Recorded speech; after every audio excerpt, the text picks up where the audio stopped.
અને આ ગઢને નેસ્ત નાબૂદ કરવા માટે હવે ભારતીય સેના પોતાનું જે સક્ષમતા, પોતાનું જે પરાક્રમ છે તે 100% દેખાડશે. કારણ કે કેન્દ્ર સરકારે પણ એક ફ્રી હેન્ડ આપી દીધું છે લશ્કરને. એટલે હવે એ લશ્કરી જે કાર્યવાહી છે તે થવાની જ છે, તેમાં કોઈ શંકાને સ્થાન નથી.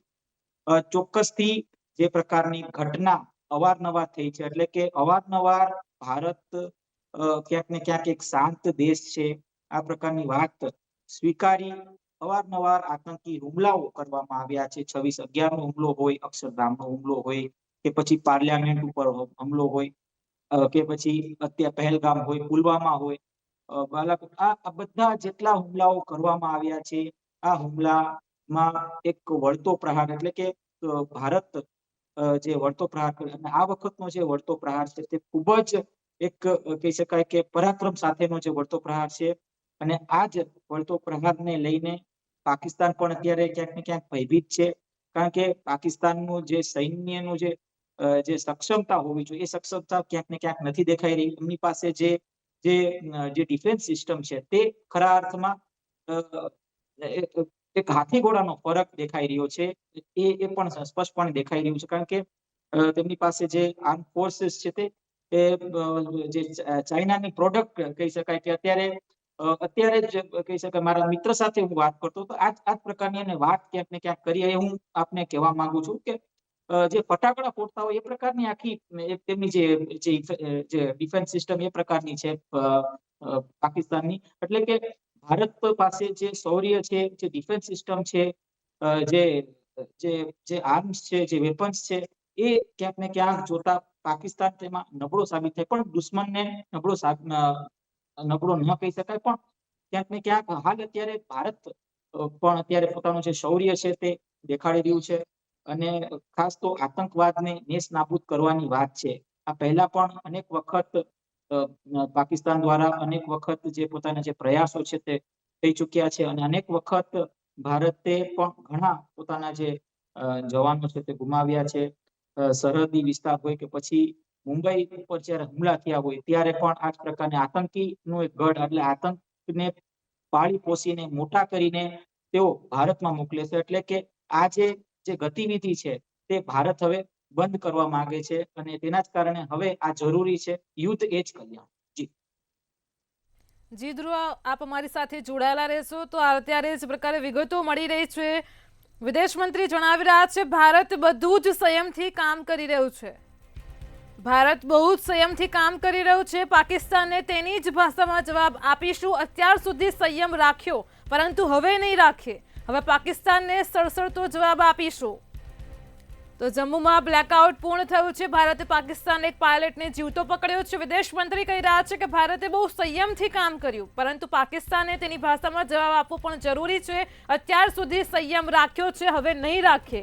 હવે પાકિસ્તાનને સળસળતો જવાબ આપીશું.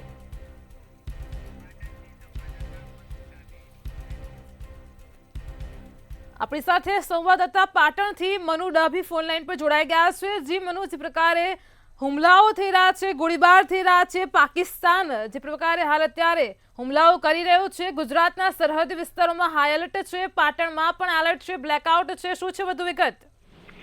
ચોક્કસથી વાત કરીએ તો પાટણ જિલ્લાનો સાંતલપુર તાલુકો જે ભારત અને પાકિસ્તાનની બોર્ડર ઉપર આવેલો છે અને સાંતલપુર તાલુકાના 73 ગામો આવેલા છે. 73 ગામો અત્યારે તંત્ર દ્વારા બ્લેકઆઉટ કરી દેવામાં આવ્યા છે. સાથે સાથે આપણી ભારતની આર્મી, સ્થાનિક તંત્ર પણ એલર્ટ છે. તો સ્થાનિક લોકો પણ ભારતની આર્મીને અને લોકો પણ મદદ કરવા તૈયાર છે. અત્યારે તમામ ગામના લોકો પણ ભારતીય ફોજને અને તંત્રને મદદ કરવા તૈયાર છે. અને 73 ગ્રામ અત્યારે બ્લેકઆઉટ કરી નાખવામાં આવ્યા છે. જીમાનું સમગ્ર માહિતી બદલ આપનો આભાર. તો પાટણના સરહદ વિસ્તારમાં પણ બ્લેકઆઉટ જાહેર કરાયું. જમ્મુમાં બ્લેકઆઉટ પૂર્ણ થયું છે. ભારતે પાકિસ્તાન એક પાયલટને જીવતો પકડ્યો છે. ફરી એકવાર આપણી સાથે સંવાદદાતા રવિ ભાવસાર ન્યૂઝ રૂમથી લાઈવ જોડાઈ ગયા છે. જી રવિ, જે પ્રકારે વધુ અપડેટ મળી રહી છે, શું છે વધુ વિગત, શું છે?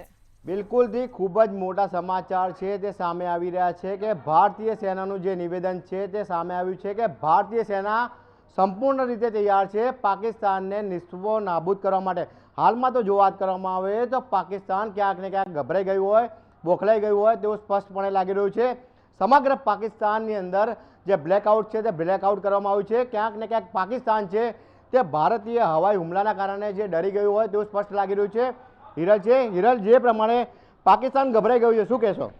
જી બિલકુલ, જે પ્રકારે ભારતની સેના જે જવાબી કાર્યવાહી કરી રહ્યું છે, જડબાતોડ જવાબ આપી રહ્યું છે, વિદેશ મંત્રીએ પણ જે પ્રકારે નિવેદન સામે આપ્યું કે હવે સંયમ નહીં રાખીએ, હવે જડબાતોડ જવાબ આપવામાં આવશે, વળતો સળસળતો પ્રહાર કરવામાં આવશે અને એ પ્રહાર હવે ભારતીય સેના કરી રહી છે. એક પછી એક આતંકી આજે ડ્રોનથી જે હુમલા કરી રહ્યું છે પાકિસ્તાન, તેની જવાબી કાર્યવાહી ભારતીય સેના કરી રહ્યું છે. ત્યારે પાકિસ્તાનમાં પણ આ ભયનો માહોલ ફેલાયો છે, ફફડાટ ફેલાયો છે. તેને લઈને પાકિસ્તાનના સમગ્ર વિસ્તારમાં પણ લોકડાઉન જાહેર કરી દેવામાં આવ્યું છે. પાકિસ્તાનના 4 શહેરોમાં ભારતનો આ જડબાતોડ જવાબ જે છે એ સામે આવ્યો છે. ત્યારે કહી શકાય કે ક્યાંક ને ક્યાંક પાકિસ્તાનમાં હવે ખોફ પેદા થયો છે. તેને લઈને જ આ લોકડાઉનનો નિર્ણય લેવામાં આવ્યો છે. પાકિસ્તાનમાં લોકડાઉન કરવામાં આવ્યું છે, ત્યાં પણ બ્લેકઆઉટ કરી દેવામાં આવ્યું છે, અંધારપટ છવાયો છે. જી રવિ, જે પ્રકારે હવે પાકિસ્તાનમાં ખોફ ફેલાયો છે, લોકડાઉન કરવામાં આવ્યું છે, શું કહેશો વધુ? બિલકુલથી પાકિસ્તાને જે પ્રમાણે નાપાક હરકત કરી હતી ત્યારબાદ ભારતીય સેનાના 3 જે પાંખના વડાઓ છે તે પાંખના વડાઓની મિટિંગ છે તે મિટિંગ થઈ હતી અને ભારતીય સેનાના જે જવાનો છે તેમના દ્વારા કહેવામાં આવ્યું હતું કે ભારતીય સેના હવે જડબાતોડ જવાબ આપવા માટે તૈયાર છે. તેને લઈને પાકિસ્તાન છે તે ફફડી ગયું છે અને પાકિસ્તાનના 4 જેટલા જે શહેરો છે તેની અંદર લોકડાઉન છે તે લોકડાઉન કરવામાં આવ્યું છે. સાથે જ જો વાત કરવામાં આવે તો જે પ્રમાણે હાલમાં તો જે પરિસ્થિતિ પાકિસ્તાનની છે, ક્યાંક ને ક્યાંક પાકિસ્તાન છે તે ફફડી ઉઠ્યું છે અને પાકિસ્તાનની અંદર હાલમાં તો અસમંજસની પરિસ્થિતિ છે તે સર્જાઈ રહી છે. પરંતુ ભારતીય સેના છે તે ભારતીય સેના હાલમાં તૈયાર છે. વડાપ્રધાન નરેન્દ્ર મોદી, કેન્દ્રીય ગૃહમંત્રી અમિત શાહ, રક્ષામંત્રી રાજનાથસિંહ અને NSA અજીત ડોવાલ છે તે સમગ્ર પરિસ્થિતિ ઉપર નજર છે તે નજર રાખી રહ્યા છે ને પાકિસ્તાનને જડબાતોડ જવાબ આપવા માટે હાલમાં ભારતીય વાયુસેના, ભારતીય થલ સેના અને ભારતીય જલ સેના છે તે તૈયાર છે. જી આખા પાકિસ્તાનમાં લોકડાઉન જાહેર કરાયું છે. ભારતના હુમલા બાદ સમગ્ર લાહોરમાં પણ અંધારપટ છવાઈ ગયો છે. વધુ અપડેટ શું છે રવિ?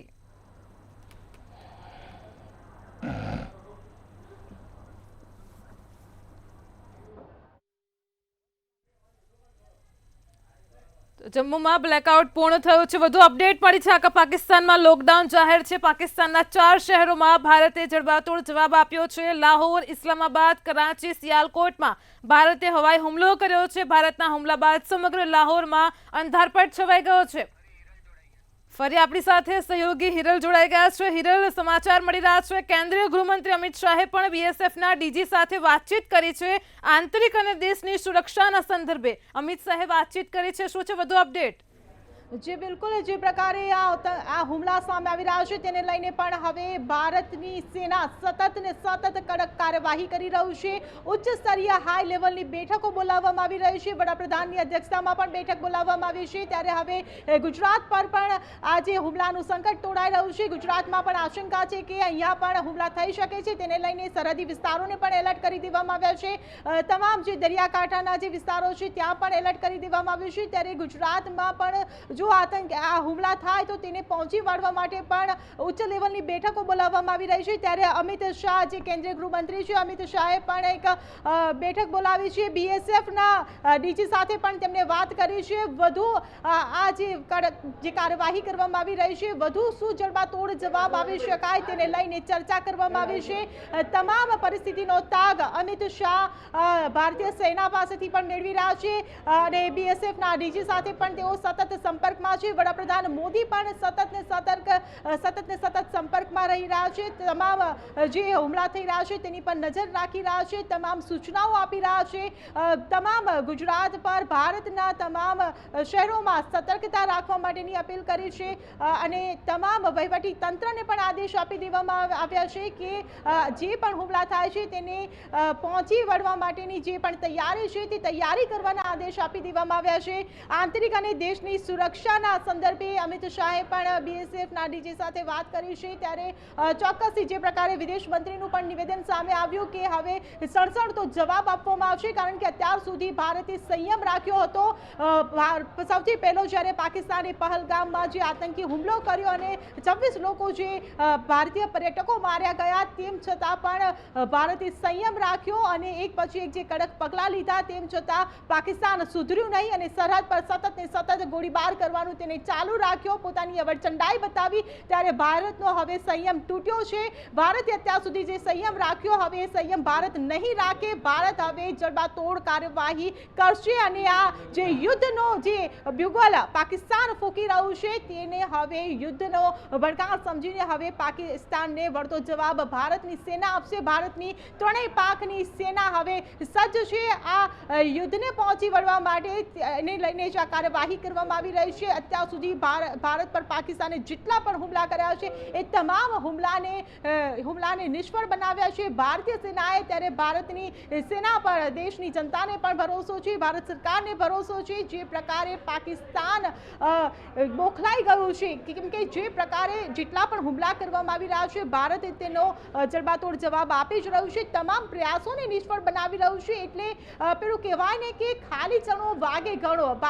પાકિસ્તાન પાસે અત્યારે એ સૈન્ય બળ નથી, એ હથિયારો નથી, એ એમની પાસે સક્ષમતા નથી કે ભારત પર એ હુમલા કરી શકે, પરંતુ તેમ છતાં એના બોખલાટમાં, એના ગભરાટમાં પાકિસ્તાન સતત ને સતત ભારત પર હુમલા કરી રહ્યું છે અને ભારત પણ સક્ષમ છે, ભારતની સેના સક્ષમ છે આ હુમલાઓને પહોંચી વળવા માટે. એટલે એક પછી એક જે નાપાક હરકતો કરવામાં આવી રહી છે, એક પછી એક જે હુમલા કરવામાં આવી રહ્યા છે, તેનો જડબાતોડ જવાબ આપવામાં આવી રહ્યો છે. તમામ એર મિસાઇલ્સને તોડી પાડવામાં આવી રહી છે. તમે જુઓ તો સવારથી લઈને અત્યાર સુધી તમે જુઓ તો કેટલા જે હુમલા થયા છે, તમામ હુમલા નિષ્ફળ ગયા છે. સવારથી પણ જે સમાચાર સામે આવ્યા હતા કે ભારતના 15 શહેરો પર પાકિસ્તાને જે હુમલા કર્યા, એમાં ભારતના જો કે 16 લોકો માર્યા ગયા છે, પરંતુ જવાબી કાર્યવાહી ભારતે કરી છે. તેમ છતાં પણ હજુ પણ પાકિસ્તાનને એ અકલ નથી આવતી કે ભારતની સેના સામે આપણું કોઈ પતું નથી. એટલે મૂર્ખામીમાં એક પછી એક હુમલા કરી રહ્યું છે ને ભારત સતત ને સતત તેનો સામનો કરી રહ્યો છે, તેનો પડકાર આપી રહ્યો છે, તેનો પ્રયાસ જે હુમલાનો છે તેને નિષ્ફળ બનાવી રહ્યો છે. જી હિનલ, જે પ્રકારે પાકિસ્તાન એક પછી એક હુમલાઓ કરી રહ્યું છે, પરંતુ ભારતીય સેના પણ આ હુમલાઓને મિસાઇલોને તોડવામાં સજ્જ છે. ભારતીય S-400 દ્વારા જે મિસાઇલોને તોડવામાં આવી છે, સતત આપણે ટીવી સ્ક્રીન પર તે ડ્રોનના ફૂટેજ બતાવી રહ્યા છે. S-400 દ્વારા જે ડ્રોન અને મિસાઇલોને તોડવામાં આવે છે, તેની તમામ વિન્ડોથી આપણે માહિતી આપી રહ્યા છે. પાકિસ્તાનનો ખાત્મો બોલાવવા ભારતીયોની 3 જે પાંખ છે તે તો સજ્જ જ છે. 3 સેનાના હુમલાથી પાકિસ્તાન કાપી ઉઠ્યું છે, પરંતુ હવે ભારતીય નેવી હુમલો કરવા માટે પણ તૈયાર છે. અરબ સાગરમાં પણ ભારતીય નૌસેના તૈયાર થઈ ગઈ છે. શું કહેશો? જે બિલકુલ જે પ્રકારે હવે પાકિસ્તાન એક પછી એક હુમલા કરી રહ્યું છે, અને ભારત પણ હવે સતર્કતા દાખવી રહ્યું છે. ભારત પણ હવે વધુ આક્રમક પગલાં ભરી રહ્યું છે. જે ઉચ્ચ સ્તરીય બેઠકો બોલાવવામાં આવી છે, તે તમામ બેઠકોમાં ભારતની સેનાને પણ છૂટ આપવાના આદેશ આપી દેવામાં આવ્યા છે. ભારતની સેનાને હવે જે પગલાં ભરવા હોય એ તમામ પ્રકારની છૂટ આપવામાં આવી છે, કારણ કે હવે પાકિસ્તાન જે પ્રકારે યુદ્ધને નોતરી રહ્યું છે, એ હવે ભારત સહન નહીં કરે, કારણ કે ભારતે અત્યાર સુધી સંયમ રાખ્યો હતો. કે સૌથી મોટા જે અપડેટ પણ આપણી પાસે સામે આવી રહ્યા છે, bureau of civil aviation security એટલે કે BCAA દેશભરની તમામ એરલાઇન્સ અને એરપોર્ટની સુરક્ષા પગલાં વધારવા માટેની સૂચના આપી દીધી છે. આ સાથે બધા એરપોર્ટ પર બધા મુસાફરોને સેકન્ડરી લેડર પોઈન્ટ ચેકમાંથી પસાર થવું પડશે. આ સાથે ટર્મિનલ ઇમારતોના મુલાકાતીઓના પ્રવેશ પર પણ પ્રતિબંધ મૂકી દેવામાં આવ્યો છે. એર માર્શલને તે મુજબ તૈનાત કરવામાં આવશે. નાગરિક ઉડ્ડયન મંત્રાલયના સૂત્રો દ્વારા આ સમગ્ર માહિતી જે સામે આવી રહી છે, એટલે કહી શકાય કે ભારત આ જે હુમલા પાકિસ્તાન કરી રહ્યું છે તેને પહોંચી વળવા માટે સક્ષમ છે. તમામ તૈયારીઓ કરીને બેઠું છે ભારત, કારણ કે ભારતને ખબર હતી કે પાકિસ્તાન અવળચંડાઈમાંથી પાછું પડે એવું છે નહીં, એટલે એક પછી એક હુમલા કરશે જ. એટલે ભારતે પહેલેથી જ તેની પાણી પેલા પાળ બાંધી રાખી છે. તમામ સરહદો પર સૈનિકો તૈનાત છે. તમામ મિસાઇલો સાથે આપણી ત્રણેય પાંખના સેનાઓ તેમની ફોજ સાથે સજ્જ છે, તૈનાત છે અને એક પછી એક જે હુમલા કરી રહ્યું છે તેનો પ્રતિકાર કરી રહ્યું છે. ન માત્ર પ્રતિકાર પરંતુ પાકિસ્તાનને વળતો પ્રહાર કરી રહ્યું છે, પાકિસ્તાનને પડકાર ફેંકી રહ્યું છે કે તમે ગમે તેટલા હુમલા કરશો, અમે તેને નિષ્ફળ બનાવીશું. જી હિનલ. જી હિરલ, જે પ્રમાણે અપડેટ મળી રહી છે, હુમલો જોઈને દેશની જનતા પણ કહી રહી છે કે ભારત માતા કી જય. જે પ્રમાણે ભારતની જે ભારતીય સેના છે, નૌકાદળ છે, તે હવે તૈયાર થઈ ચૂક્યો છે વળતો પ્રહાર આપવા માટે. અરબ સાગરમાં પણ વાયુસેના તૈયાર છે. જે પ્રમાણે વિગતો એક પછી એક અપડેટ મળી રહી છે. પાકિસ્તાનનો ખાત્મો બોલવા માટે ભારતીયની ત્રણેય પાંખો સજ્જ છે. ત્રણેય સેનાના હુમલાથી પાકિસ્તાન કાપી ઉઠ્યું છે. ભારતની કાર્યવાહીથી જુસ્સા સાથે હવે લોકો પણ ખુશ છે. પાકિસ્તાનમાં ઓપરેશન સિંદૂર પાર્ટ 2 ચાલી રહ્યો છે. વધુ અપડેટ શું છે અત્યારની? કરાચી પોર્ટ પર અત્યારે પાકિસ્તાનને સૌથી મોટું નુકસાન થયું છે. ભારત જે એક પછી એક આક્રમક પગલાં લઈ રહ્યું છે. હાલ આપણે જે વાત કરી એ પ્રમાણે પાકિસ્તાનમાં પણ આ ભારતીય સેના જે કાર્યવાહી કરી રહી છે તેને લઈને ફફડાટ ફેલાઈ ગયો છે. એટલે પાકિસ્તાનમાં પણ લોકડાઉન જાહેર કરી દેવામાં આવ્યું છે. પાકિસ્તાનના જે સિયાલકોટ છે કે જે મોટા શહેરો છે ત્યાં પણ અંધારપટ છવાઈ ગયો છે, ત્યાં પણ બ્લેકઆઉટ કરી દેવામાં આવ્યું છે. અને હવે ભારતની જનતા પણ હવે ભારતની જે સેના જે કાર્યવાહી કરી રહી છે, જે આક્રમક હુમલાનો જે જવાબ આપી રહી છે તેને લઈને એ કાર્યવાહીને ભારતની જે જનતા છે તે પણ વધાવી રહી છે. એટલે ઠેર ઠેર તમે જુઓ તો જે પ્રકારના દ્રશ્યો સામે આવી રહ્યા છે, જે પ્રકારે પાકિસ્તાન હુમલા કરી રહ્યું છે અને ભારત તેનો જવાબ આપી રહ્યું છે, તેને જોઈને ભારતની જનતા પણ ગર્વની લાગણી અનુભવી રહ્યું છે આપણી ભારતની ત્રણેય પાંખની સેના પર. ત્યારે જે પ્રકારે હવે આ હુમલા થઈ રહ્યા છે તે જોઈને એવું લાગી રહ્યું છે કે હવે આનું ચોક્કસથી પાકિસ્તાનનો અંત આવશે. અને જે પ્રકારે અત્યાર સુધી સોશિયલ મીડિયામાં જે વાતો ચાલી રહી હતી કે પાકિસ્તાનનું નકશામાંથી નામો નિશાન હટાવી દેવામાં આવે, તે આ દ્રશ્યો જોઈને હવે એવું ચોક્કસથી લાગી રહ્યું છે કે જો પાકિસ્તાન હજુ પણ ન સુધર્યું અને તેની જે આ અવરચંડાઈ જો તેને ચાલુ રાખીને તો ચોક્કસથી કહી શકાય કે ભારત હવે પાકિસ્તાનનો ખાત્મો કરી દેશે. ભારતનો પહેલા ઉદ્દેશ્ય હતો કે આતંકવાદનો ખાત્મો કરવો, પરંતુ પાકિસ્તાને જે પ્રકારે હુમલા પર હુમલા સતત ચાલુ રાખ્યા છે તેને લઈને હવે લાગી રહ્યું છે કે ભારત હવે એ દિશામાં પગલું ભરશે કે ભારતને નકશામાંથી જ નેસ્ત નાબૂદ કરી દેવામાં આવે. જી હિરલ, અત્યારે સૌથી મોટા સમાચાર સામે આવી રહ્યા છે. પાકિસ્તાનમાં કરાચી પોર્ટ પર ભારત દ્વારા સૌથી મોટો હુમલો કરવામાં આવ્યો છે. 10 થી વધુ હુમલા કરવામાં આવ્યા છે. જે પ્રકારે માહિતી મળી રહી છે, ભારત દ્વારા કરાચી પોર્ટ પર 10 થી વધુ હુમલા કરવામાં આવ્યા છે અને તેને ધ્યાનમાં રાખીને ગુજરાતના દરેક પોર્ટ બંધ કરવામાં આવ્યા છે. અત્યારના સૌથી મોટા સમાચાર સામે આવી રહ્યા છે. પાકિસ્તાનના કરાચી પોર્ટ પર 10 થી વધુ હુમલા કરવામાં આવ્યા છે. સૌથી મોટા સમાચાર છે. જી બિલકુલ, જે પ્રકારે આ સમાચાર સામે આવ્યા છે, કરાચી એરપોર્ટ પર સૌથી મોટા હુમલા કરવામાં આવ્યા છે, ત્યારે ચોક્કસથી કહી શકાય છે કે ભારત હવે વધુ આક્રમક થયું છે. કારણ કે અત્યાર સુધી તો તેણે સંયમ રાખ્યો હતો, પરંતુ આ સંયમ પાકિસ્તાનને પરવડ્યો નહીં. એટલે પાકિસ્તાને તેને છંછેડવાનું ચાલુ રાખ્યું, એક પછી એક હુમલા ચાલુ રાખ્યા, પરંતુ હવે પાકિસ્તાનને જે કર્યું છે તે હવે તેને ભોગવવું પડશે. આ અંતિમ રાત હોઈ શકે છે પાકિસ્તાનની. પાકિસ્તાનનો પણ ખાત્મો થઈ શકે છે, કારણ કે પાકિસ્તાન તમામ જે હુમલા અત્યાર સુધી કર્યા છે તેની સામે ભારતની સેના સામે પાકિસ્તાન પાંગડું પુરવાર થયું છે. એટલે ચોક્કસથી હવે ભારતની આ જીત થશે પાકિસ્તાનના દરેક હુમલા પર, કારણ કે અત્યાર સુધીનો રેકોર્ડ છે કે જેટલા પણ હુમલા કર્યા છે તેમાં તેને નિષ્ફળ પ્રયાસ બનાવ્યા છે ભારતની સેનાએ. જી હિનલ. જી, કરાચી પોર્ટ પર ભારતનો હુમલો, કરાચી પોર્ટ પર પાકિસ્તાનને ભારે નુકસાન થયું છે. 10 થી વધારે હુમલા કર્યા છે. પોર્ટ પર સતત હુમલાઓ થઈ રહ્યા છે, ગોળીબાર થઈ રહ્યો છે. હુમલાઓ જોઈને દેશની જનતાએ પણ કહ્યું છે કે ભારત માતા કી જય. ભારતની કાર્યવાહીથી જુસ્સા સાથે લોકો જય હિન્દ કહી રહ્યા છે. પાકિસ્તાનમાં ઓપરેશન સિંદૂર હજુ પણ ચાલી જ રહ્યું છે. આ વચ્ચે પાકિસ્તાનમાં હવે હડકંપ મચી ગયો છે. જે પ્રકારે તમે ટીવી સ્ક્રીન પર સતત દ્રશ્યો જોઈ શકો છો મંતવ્ય ન્યૂઝના માધ્યમથી, જે પ્રકારે પાકિસ્તાને ડ્રોન હુમલા કરવાની શરૂઆત કરી, મિસાઇલો છોડવાની શરૂઆત કરી અને તેની સામે ભારતીય સેના S-400નો ઉપયોગ કરીને તેને આકાશમાં જ તોડી પાડ્યા. તેના સતત પડી પડનાર દ્રશ્યો અમે તમને બતાવી રહ્યા છે. જમ્મુ કાશ્મીરથી શરૂઆત કરી પાકિસ્તાને, તો વળતા જવાબમાં ભારતે પણ લાહોર, કરાચી, ઇસ્લામાબાદ, સિયાલકોટ પર હુમલો કર્યો છે. સતત હુમલાના ડ્રોન નજારા અમે તમને સતત બતાવી રહ્યા છીએ. પાકિસ્તાને જમ્મુ, રાજસ્થાન, પંજાબ પર ડ્રોન મિસાઇલો છોડી તો S-400 બધાને તોડી પાડ્યા છે. સરહદી વિસ્તારોમાં પણ બ્લેકઆઉટ છે. અત્યાર સુધીના મોટા સમાચાર. કરાચી પોર્ટ પર ભારતે હુમલો કર્યો છે. પાકિસ્તાનને ભારે નુકસાન થયું છે. 10 થી વધારે હુમલા કરવામાં આવ્યા છે પોર્ટ પર. તો પાકિસ્તાનમાં ઓપરેશન સિંદૂર યથાવત છે. પાકિસ્તાનનો ખાત્મો બોલાવવા માટે ભારતની ત્રણેય સેના સજ્જ છે. આ સાથે જ હવે અરબ સાગરમાં વાયુસેનાની સાથે નૌકાદળ પણ હવે સજ્જ થઈ ચૂક્યું છે. જે પ્રકારે પાકિસ્તાને પીઠ પાછળ હુમલા કરતું હતું ત્યારે ભારતે ઓપરેશન સિંધુની શરૂઆતથી ઘરમાં ઘૂસીને આતંકવાદને નેસ્તનાબૂદ કરવાનો એક પ્રકારે જે પ્રયાસ કર્યો છે તેમાં સફળતા મળી છે. લોકોએ પણ ખાસ કહ્યું કે જે પ્રકારના હુમલાઓ થઈ રહ્યા છે, ભારત છે ઘરમાં ઘૂસીને મારશે. પાકિસ્તાનમાંથી આતંકવાદ જે આપણી તરફ આવી રહ્યો છે, ડ્રોન હુમલાઓ થઈ રહ્યા છે. પાકિસ્તાન હવે એપી સેન્ટર બની ગયું છે. વૈશ્વિક માધ્યમમાં પણ જોઈએ તો તે એપી સેન્ટર છે. પરંતુ ભારતની ભારતીય નૌકાદળ સેના છે, વાયુસેના છે, ભારતીય સિવિલ ડિફેન્સ છે, તે સતત તેને કરારો જવાબ આપી રહી છે. 10 થી વધારે હુમલા કરવામાં આવ્યા છે. કરાચી પોર્ટ પર ભારતે સૌથી મોટો હુમલો કર્યો છે જેમાં પાકિસ્તાનને ભારે નુકસાન થયું છે. 10 થી વધારે હુમલા કરવામાં આવ્યા છે.